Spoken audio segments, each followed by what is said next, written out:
I don't care what preacher, I don't care what medicine man, shaman, we're humans. And the best teacher to wake you up is Mother Earth. The best teacher is the water, the trees, the wind.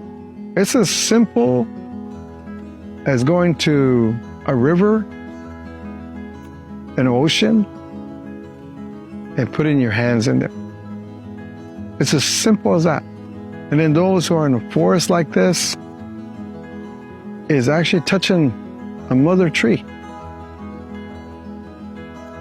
And what happens inside you, it triggers.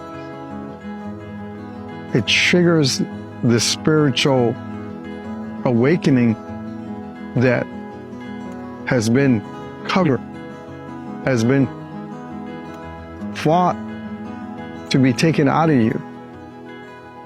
Because once you turn up the volume, and from what colonization has done, then you hear. And you hear the spirits. Don't forget that, because it was everywhere. Not just here among Native people. It was everywhere.